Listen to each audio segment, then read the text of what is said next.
Bonjour et bienvenue à Cannes Technique, le rendez-vous quotidien de la CST. On est aujourd'hui avec Mélissa Charles, qui est présidente de l'association En Pente Douce et qui est venue nous présenter un projet qui s'appelle le projet Inclusive. Alors bonjour Mélissa, est-ce que tu peux nous parler de ce projet ?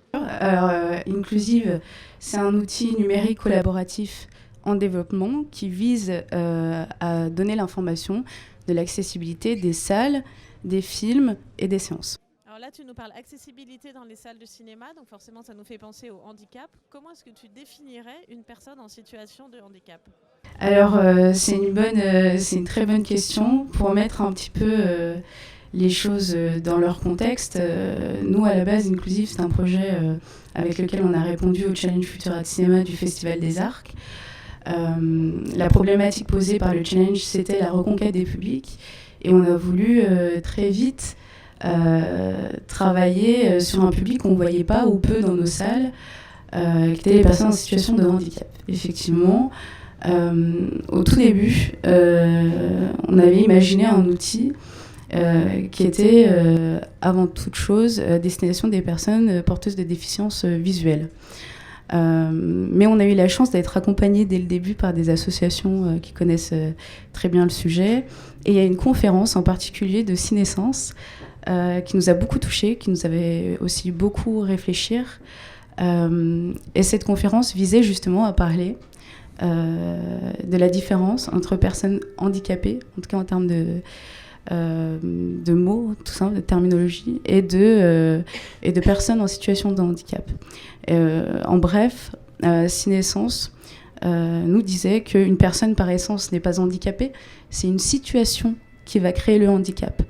Et nous, à notre échelle, c'est-à-dire celle du cinéma, en fait, pour aller plus loin, on s'est dit que si c'est une situation qui crée le handicap, ça voudrait dire qu'il y a des obstacles dans la salle de cinéma qui scindent le public en deux, entre la personne qui va pouvoir aisément passer cet obstacle et celle qui va devoir trouver des biais pour le contourner ou voire s'arrêter là. Évidemment, ça n'allait pas du tout dans le sens de nos valeurs, puisqu'on défend un cinéma pour tous et une culture pour tous. Mais le fait de définir, comme ils l'ont fait, une personne en situation de handicap, ça voulait aussi dire qu'il y avait des solutions possibles. Très naïvement, en enlevant le plus d'obstacles possibles, on gagnait en équité entre les publics. Puis on trouvait aussi que cette définition était plus fédératrice.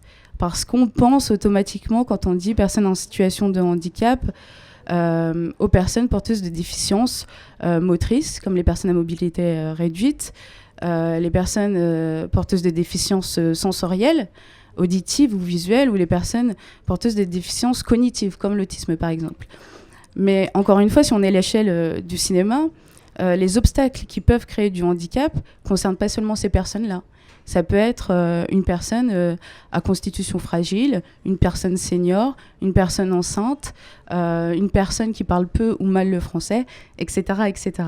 Donc, on a repensé le projet avec cette définition-là de la situation de handicap dans laquelle on se retrouvait aussi, puisque quelle personne s'est jamais retrouvée dans une situation finalement handicapante. Donc, on a imaginé un outil qui nous représentait, notre travail au quotidien dans la salle de cinéma, qui soit pensé par et pour tous, accessible à tout le monde. Voilà. Oui, parce que comme tu le dis, moi j'ai un handicap vocal à l'instant, pardon. Le handicap, c'est pas forcément quelque chose de permanent. On peut avoir un handicap temporaire. Tout à fait. Il y a des handicaps visibles, invisibles, temporaires ou non. Voilà. Puis il y a des handicaps connus, reconnus, parfois qui ne sont pas forcément connus de la personne elle-même, c'est-à-dire que pas diagnostiqués. Voilà, donc c'est très large comme spectre. Et est-ce que tu as quelques chiffres qui nous donnent un peu une idée du nombre de personnes que ça représente ? Alors tout à fait. Évidemment, il n'y a pas eu d'enquête sur le handicap, la situation de handicap aussi large et la pratique du cinéma en salle. Par contre, on sait aujourd'hui combien de personnes sont diagnostiquées avec les déficiences cognitives, motrices ou sensorielles. Je vais juste, l'afficher ici. Donc en France aujourd'hui, c'est 12 millions de personnes, c'est une personne sur 6. C'est énorme. Ouais. Voilà. On s'en rend pas forcément compte parce que justement, comme tu viens de le dire, il y a aussi des handicaps invisibles. Pour donner les chiffres plus précis, 2,3 millions de personnes atteintes de déficience motrice, 1,7 million de personnes atteintes de déficience visuelle, donc aveugles et malvoyantes, 7 millions de personnes atteintes de déficience auditive, sourds et malentendants, et 700 000 personnes atteintes de déficience cognitive. Donc encore une fois, on parle de millions de personnes et c'est sans compter, comme tu disais, les handicaps aussi temporaires. Et est-ce que ces gens vont au cinéma ? Alors, justement, on a voulu, avant de mettre en place l'outil, comprendre les pratiques. Quelle cinéphilie avait ce public-là et aussi quels étaient les obstacles qu'ils découvraient dans leur pratique de la cinéphilie. Alors, on a fait passer en fait un questionnaire en plus de travailler sur les états des lieux. D'ailleurs, par exemple, sur le site de la Fédération nationale des cinémas français, il y a un état des lieux, aussi sur d'autres associations. Mais on a fait passer un questionnaire aux associations que vous voyez là, donc entre autres Ciné-Sens, Retour d'Image, le Cinéma Parle, Cinéma Différence, Valentin Aoui, pour leurs adhérents et aussi pour nos spectateurs, pour connaître leurs pratiques, les obstacles qu'ils rencontraient. Sur une centaine de répondants, 14% nous ont dit ne jamais venir au cinéma, 29% une fois par an, 39% une fois par mois, 18% une fois par semaine et 84% se disaient sensibles aux dispositifs d'accessibilité en salle de cinéma, comme l'audiodescription, la STSME, qui est le sous-titrage pour les sourds et les malentendants, mais aussi le dispositif de boucle magnétique dans la salle et parfois les rencontres traduites en langue des signes française ou avec la vélotypie. Actuellement, puisqu'on a la chance d'avoir une traductrice avec nous. Oui, merci Aurélie qui est avec nous, qui interprète en langue des signes française. Ces chiffres-là sont quand même à remettre dans leur contexte, même si on dénote quand même une très belle cinéphilie de la part des répondants, 39% une fois par mois, ouais. C'est super, mais il faut remettre les choses dans leur contexte, puisque c'est un petit panel, il serait super intéressant de faire ça à grande échelle, et aussi parce que les personnes qui ont répondu à son questionnaire étaient déjà sensibles, enfin connaissaient déjà en tout cas les outils mis en place dans les cinémas. Et l'intérêt après pour nous, notamment à l'exploitation, c'est de travailler ces deux types de publics. Ceux qui connaissent déjà les outils et qui aimeraient venir plus, mais qui ne veulent pas. Et à ce moment-là, c'est pour nous travailler à optimiser nos outils et notre manière de travailler pour améliorer leur confort et de travailler à la fois sur les publics qui ne sont pas du tout ou très peu au courant de ce qui se fait actuellement dans le cinéma, comme l'audiodescription, la STSME ou la boucle magnétique par exemple, aujourd'hui qui est obligatoire quasi dans tous les cinémas. Et du coup, on imagine que les problèmes sont différents en fonction des types de handicap. Et est-ce que tu peux nous lister un petit peu les problèmes et peut-être les solutions à petite échelle, déjà à l'échelle même de la salle de cinéma elle-même ? Tout à fait. Justement, les spectateurs nous ont fait remonter deux types d'obstacles, en fait. En tout cas que nous, on met dans deux catégories. Les obstacles, ils trouvent des solutions à petite échelle, c'est-à-dire qu'on peut mettre assez facilement en place à l'échelle de son cinéma ou de son catalogue, si on est distributeur, ou de sa programmation. Et les obstacles qui trouvent des solutions à grande échelle, c'est-à-dire qui demandent un mouvement commun de toute la filière. Nous, on réfléchit l'accessibilité pas seulement sur le temps de la séance, sur le temps du film. On travaille l'accessibilité sur le parcours spectatoriel, c'est-à-dire à partir du moment où la personne va vouloir aller au cinéma. Elle va aller chercher l'information, elle va venir en salle, elle va passer la porte du cinéma. Entre le moment où elle passe la porte du cinéma et le moment où elle est assise dans son siège, il peut se passer 1000 choses et avoir plusieurs obstacles. Et puis ensuite, le parcours spectatoriel, c'est aussi de travailler l'accessibilité après le film. C'est-à-dire les temps de rencontre, les temps d'échange, les ateliers peut-être. Et puis, la volonté souvent de parler de l'expérience qu'on a vécue du film, de vouloir échanger avec d'autres cinéphiles sur la toile. Voilà. Donc on imagine l'accessibilité comme ça. Et là, justement, je peux vous parler sur ce parcours spectatoriel des obstacles qui trouvent des solutions à petite échelle avant la séance, pour commencer. Donc, ce qui nous est le plus remonté et ce qui est peut-être le plus gros problème, c'est, je vais essayer de dire ça simplement, mais c'est l'accessibilité des supports qui traitent eux-mêmes de l'accessibilité, en fait. De savoir qu'il a la possibilité d'aller voir telle séance dans tel cinéma. Voilà, c'est-à-dire que même si, par exemple, on a des sites qui donnent l'information que tel film est audio décrit ou telle séance est audio décrite, le site lui-même n'est pas accessible. Donc, c'est avant tout un problème de communication, mais ça veut dire que dès le départ, en fait, il y a déjà un premier obstacle, c'est-à-dire que certaines personnes n'ont pas accès à cette information qui les concerne directement. Du coup, là, l'idée, c'est pas de lister tous les obstacles et tous les problèmes, c'est aussi de donner des solutions à mettre en place. Et pour ce problème-là, de la non-accessibilité des sites, il faut savoir que depuis 2009, il y a un référentiel général d'amélioration de l'accessibilité qui s'appelle RGAA, et qui fait en sorte de respecter l'article 47 de la loi sur le handicap. Et en bref, c'est un cahier des charges sur l'accessibilité auquel doivent répondre les développeurs quand ils créent des sites internet. Voilà, donc ça fonctionne que si vous êtes en pleine refonte de votre site. L'autre solution, si ce n'est pas le cas, si votre site n'est pas accessible, ça serait plutôt de privilégier les réseaux sociaux, en fait, qui sont bien souvent plus accessibles que les sites internet. Oui, les réseaux sociaux sont un bon outil, en fait, j'ai envie de dire global, mais qui peut être vraiment adapté à tout type de... C'est ça, en tout cas, bien plus que les sites comme on avait l'habitude de les concevoir avant. Non, c'est une bonne chose, puisque c'est assez universel et facile tout à fait. De créer du contenu et de le regarder. Donc, c'est ça. Puis ça permet d'échanger aussi et d'avoir une interaction avec ses spectateurs, entre les spectateurs. Voilà. Il y a aussi... sur les obstacles qui nous ont été remontés, les programmes qui sont souvent illisibles ou impossibles à consulter. Alors, il y a des petites choses faciles à mettre en place, mais c'est des questions d'habitude, de pratique. Par exemple, pensez à exporter tout le temps ces programmes en PDF pour pouvoir permettre la lecture vocale.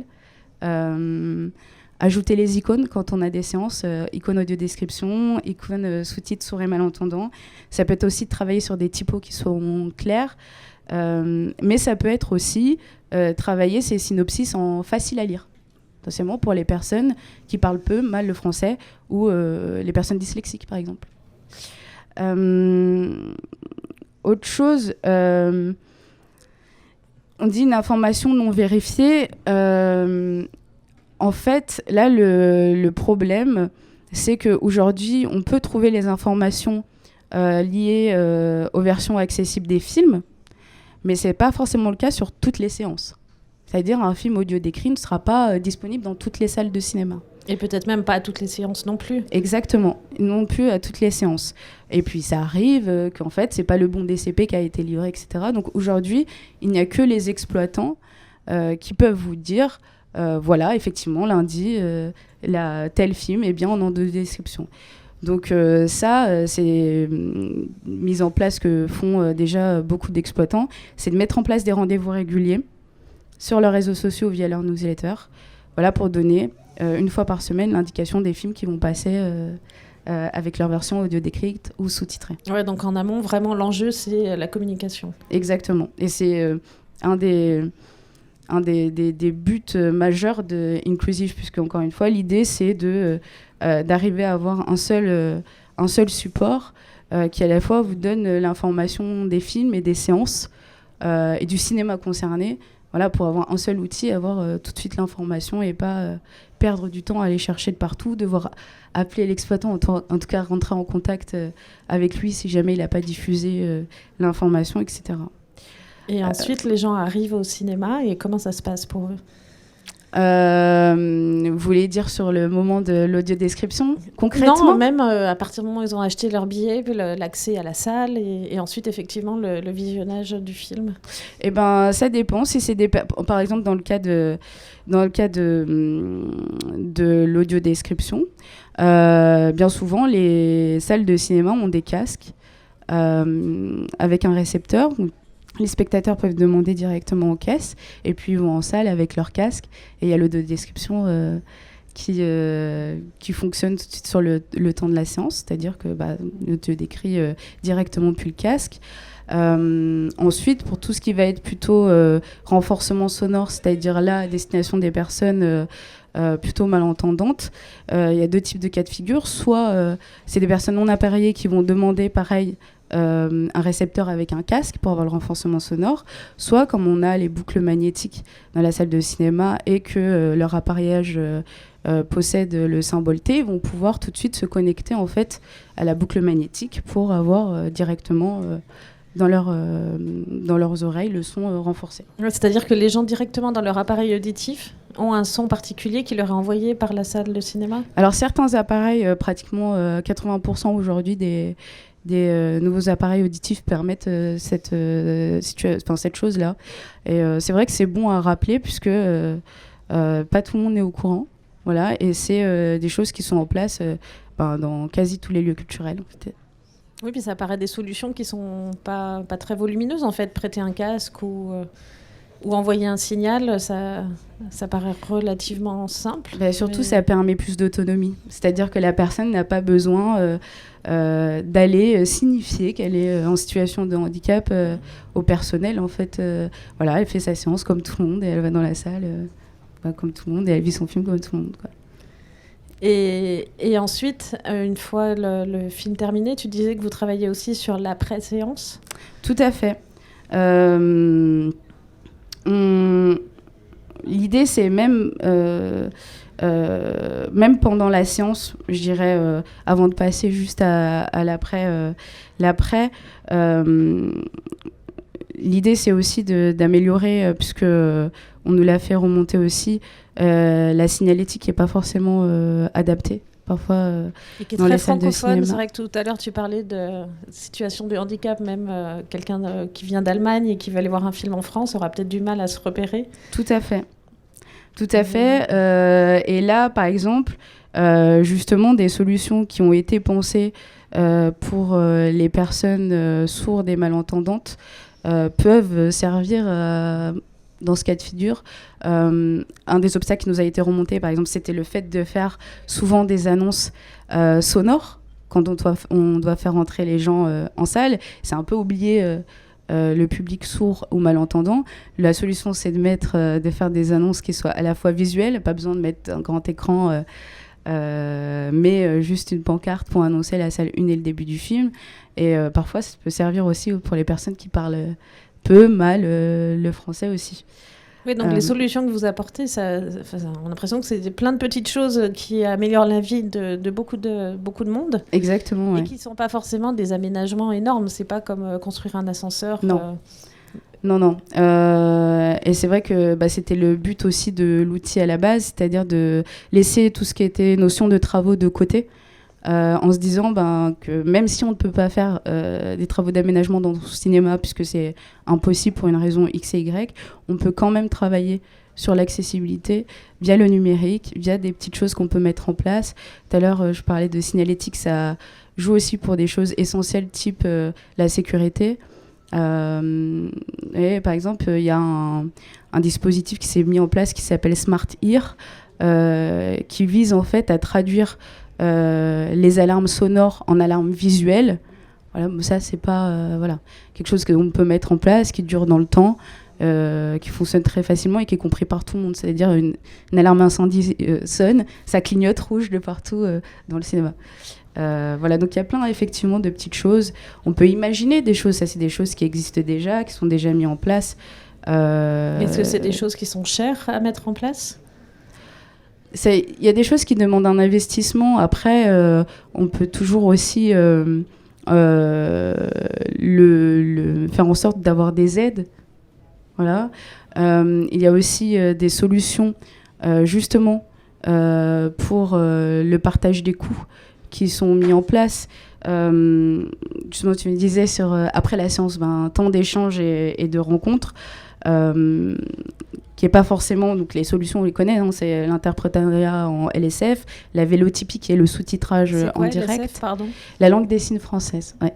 L'interprénariat, la vélotypie, donc et la vélotypie, c'est quoi, du coup, le sous-titrage en direct. D'accord, en langue des signes. Non, vraiment, c'est les personnes qui vont traduire textuellement ce qui est en train de se dire et ça sera projeté sur l'écran en même temps, pour que les gens puissent suivre. Alors, évidemment, ça, c'est un coût, prendre un interprète pendant une rencontre.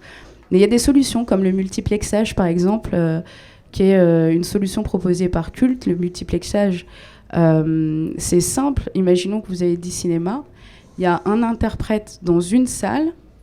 La séance a lieu au même moment. Ils sont connectés au même moment. Et est projeté sur les 9 autres salles, l'interprète qui traduit en langue des signes française. Ce qui fait que le public des 10 cinémas en profite. Et ça, pour l'exploitant ou le distributeur, ça permet aussi de partager les coûts, si c'est une question, un problème de budget, quoi. Et puis tout à l'heure, tu parlais que ce soit en amont ou même en aval de la séance. Quand tu disais que les réseaux sociaux aident énormément, on a de plus en plus de sous-titres intégrés, des choses comme ça. Oui. J'imagine qu'en fait, les outils sont de plus en plus évidents. Oui, puis après, tous les réseaux sociaux ne se valent pas, mais c'est un choix aussi. Par exemple, si on a envie de privilégier la rencontre et l'échange avec ses spectateurs, on peut aussi penser à Discord, par exemple. Discord qui possède des salons vocaux, en plus de salons textuels.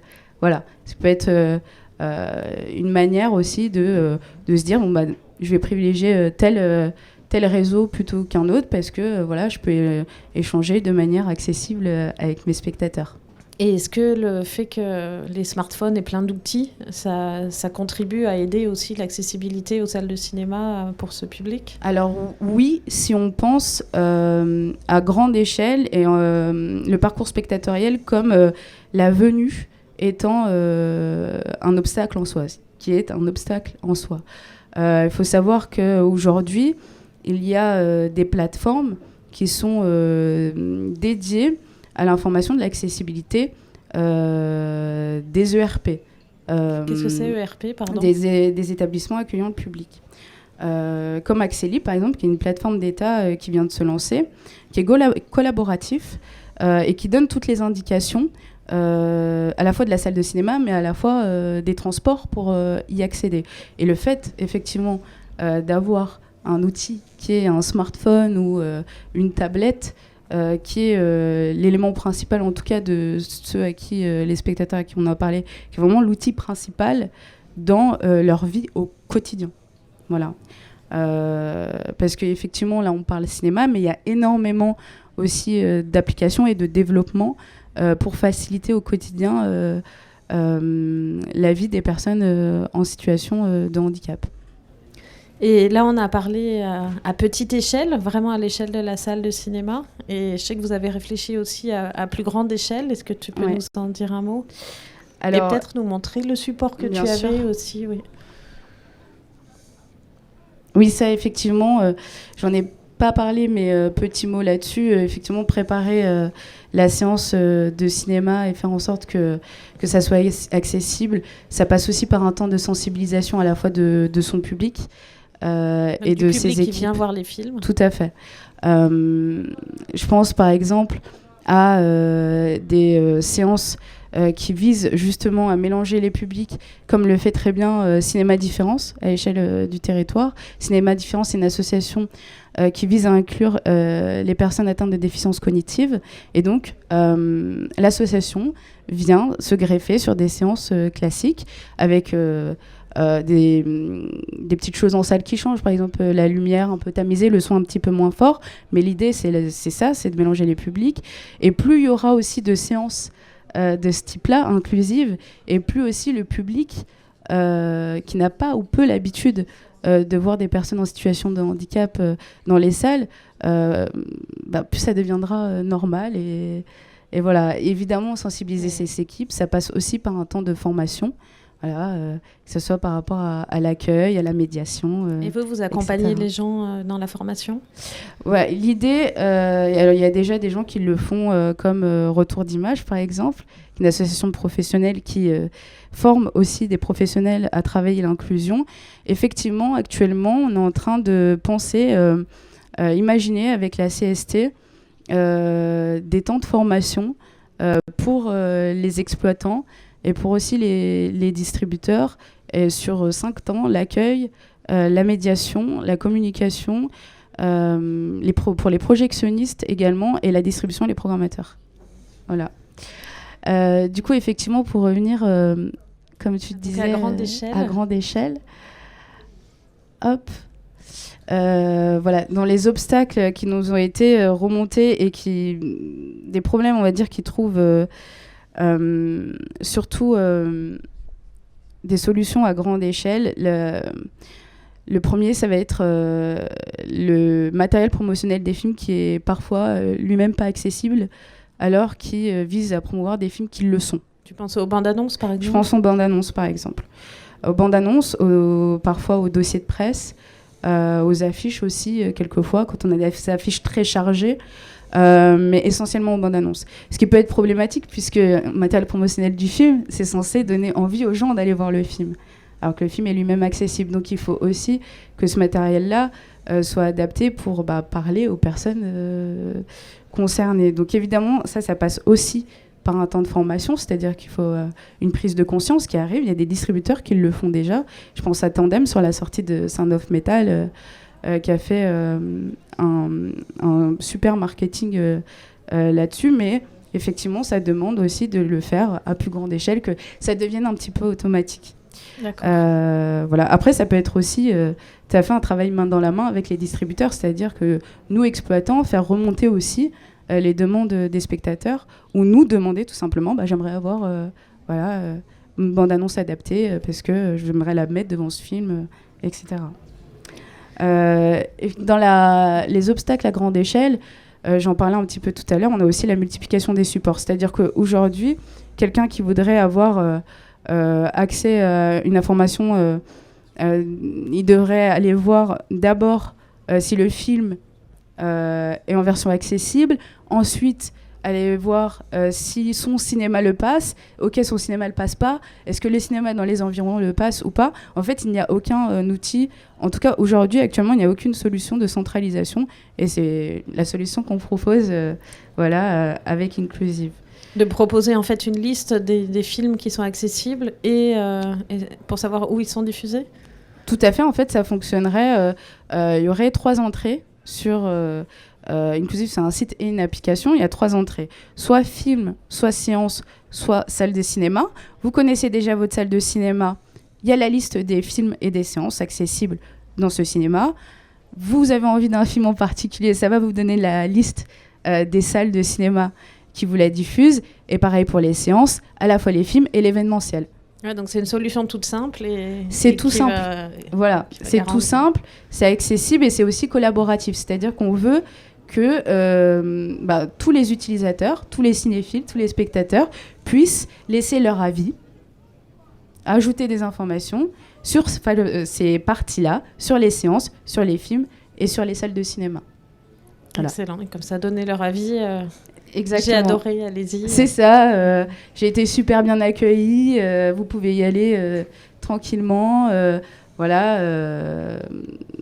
En fait, pour nous, c'était juste une manière de continuer numériquement les échanges qu'on a déjà avec nos spectateurs, en fait, dans les salles. Parce que nous, on travaille la scène du cinéma pas seulement comme un temps de projection de film, mais comme un moment d'échange, de rencontre, de communion où tout le monde est égaux, puisque dans le noir de la salle de cinéma, peu importe d'où vous venez, qui vous êtes, ça n'a pas de sens. C'est le fait d'être en communion qui compte. Et c'est ce qu'on voulait un petit peu retrouver aussi dans Inclusive. Est-ce que le catalogue de films accessibles à différents types de handicap est vaste ? Sur la plateforme ? On a parlé beaucoup, oui, mais d'audiodescription. Est-ce que beaucoup de films bénéficient d'une audiodescription ? De l'audiodescription, les sous-titres sourds et malentendants, oui, il y a des films chaque semaine qui sortent. Pas tous les films, Bien sûr. Et d'ailleurs, vous pouvez retrouver sur le site de Cinescence au mois tous les films qui sont disponibles en audio description avec leur version sous-titres sourds et malentendants et avec le renforcement sonore. Voilà. Cinescence fait un énorme travail là-dessus, mais il donne la possibilité à la fois pour les exploitants et les spectateurs de connaître les films à l'avance avec leur version. Après, à savoir où est-ce que ça passe. Voilà. On a l'impression que tout progresse et que l'accessibilité en est avancée. Tout à fait. Et puis, ça progresse. Il y a plein de belles initiatives qui sont mises en place. Évidemment, il y a aussi des initiatives, comme on disait tout à l'heure, à petite échelle, faites par les exploitants, certains qui travaillent depuis des années dessus. Aussi les distributeurs, mais ça passe aussi par les festivals. Le Festival de La Rochelle, par exemple, qui vise à travailler pour optimiser la circulation et favoriser la circulation des copies des films audio décrits, propose des régies mobiles. Donc, ils prêtent des casques, des récepteurs, des documents en braille, mais on pense aussi à des associations comme les souffleurs d'images qui proposent l'audiodescription individuel. Exactement, individuel et audiovisuel. Le principe, c'est que des bénévoles sur des films qui ne possèdent pas l'audiodescription vont venir susurrer à l'oreille des spectateurs ce qui se passe à l'écran. On pensera aussi aux solutions qui sont mises en place comme celle de Tout en parlant. Tout en parlant a créé la VAST, c'est la version originale audio sous-titrée. En fait, via Movie Reading, via une application, ils ont enregistré des lectures de sous-titres qui se synchronisent directement avec la bande sonore du film. Ce qui fait, par exemple, si vous avez du mal à lire les sous-titres sur les films en version originale, ou si vous êtes dyslexique, par exemple, vous avez l'audio-description également de cette manière-là, avec une lecture des sous-titres directement par casque. Tout en parlant, ça s'appelle. C'est formidable de voir toutes ces avancées, oui. Et d'autant plus que, je rappelle ce que tu nous as dit au début quand même, que ça concerne une personne sur 6. Une personne donc sur 6. Donc c'est pas du tout anecdotique. Une personne sur 6, et effectivement, travailler l'accessibilité, c'est aussi évidemment travailler concrètement en action pour défendre une culture pour tous, mais ça a aussi un intérêt économique. C'est-à-dire, effectivement, c'est des millions de personnes. Et une période dans laquelle on est, où on parle beaucoup de reconquête des publics, je pense qu'il y a quand même pertinence à travailler sur l'accessibilité. Surtout si on rajoute tous les handicaps temporaires. Exactement. Des gens qui se sont cassés une jambe. C'est ça, les personnes... ça comprend beaucoup de monde. Excellent. Je te remercie beaucoup. Merci beaucoup. Et puis, on a des gens avec nous, donc on va voir si on a quelques questions sur le sujet. Est-ce qu'il y a des gens qui ont envie d'intervenir ?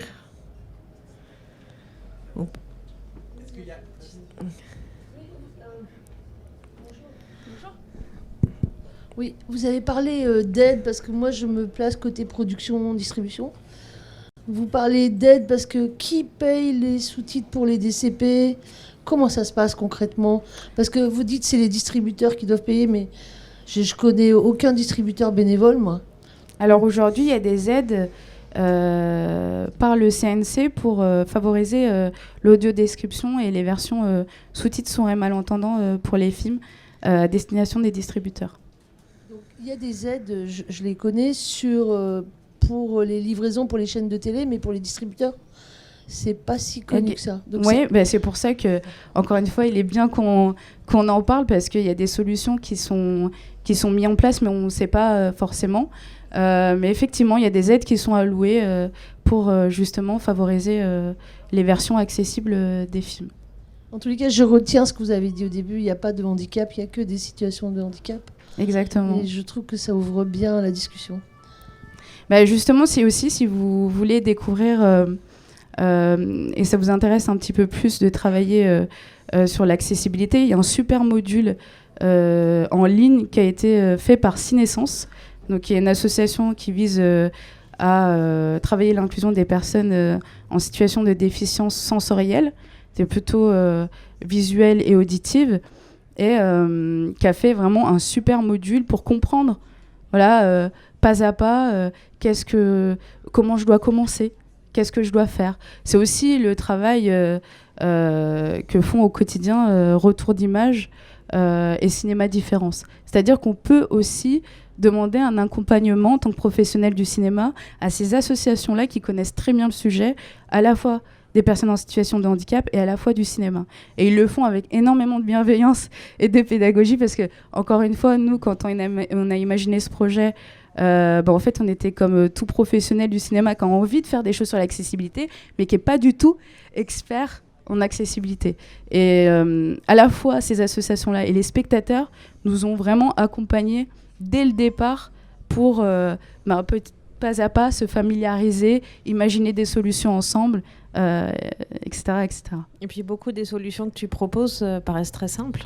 Oui, mais c'est des choses auxquelles on ne pense pas forcément et c'est un peu normal parce que quand nous-mêmes, on n'est pas atteint de déficience visuelle, cognitive ou qu'on n'imagine pas, par exemple, cette définition-là de situation de handicap dans le sens large, on ne s'en rend pas compte. Et puis, on y réfléchit et on se dit « Ah oui, je peux faire ça, je peux faire ça, je peux faire ça. » Voilà, et le plus important, d'ailleurs, je voulais vous le dire, c'est un des obstacles...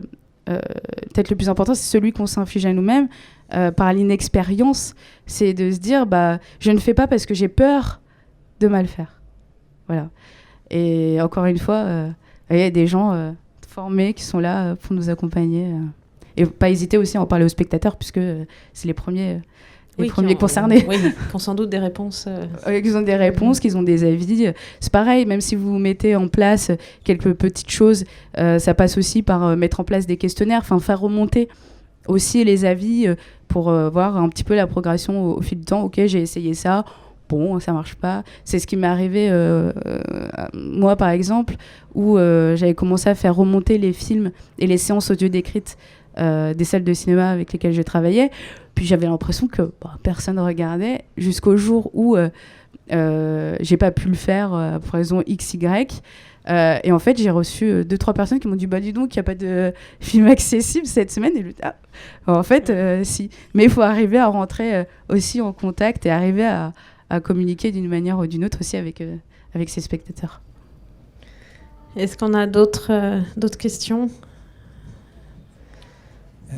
Est-ce que tu pourrais revenir un peu plus sur les verrous professionnels dans la chaîne de distribution ? Est-ce qu'il y a des verrous type de contrat, des verrous techniques ? Est-ce qu'il y a des... Voilà, quels sont les points que, en tant que professionnel fabricant des œuvres, quels sont les points auxquels il faut faire attention ? Ouais, ça, c'est les points en tout cas qui nous ont été remontés de la part des spectateurs, qui a une vraie demande là-dessus. Et nous, c'est bien qu'on le sache pour travailler et surtout imaginer des solutions. Qui était notamment l'audio-description sur les films étrangers, mais aussi une remarque que nous avait fait un spectateur qui nous avait dit d'abord je m'assure que le film soit sous-titré et ensuite je regarde le genre de film qui me convient. Ça c'est bon à savoir parce que c'est pas possible dans une pratique cinéphilique, mais il y a des solutions, typiquement faire en sorte d'automatiser les versions accessibles quand elles le sont, c'est-à-dire se tenir au courant, d'avoir un vrai discours, un vrai dialogue entre les distributeurs et le matériel qu'ils ont à leur disposition et la programmation des salles. Après, ça peut passer aussi, par exemple, une solution que peuvent mettre en place aussi certains exploitants, comme il y a déjà des cinémas qui le font, comme le Méliès de Montreuil, c'est-à-dire mettre en place des séances à la carte, c'est-à-dire faire en sorte que les spectateurs aillent voir le film qu'ils veulent voir et pas le film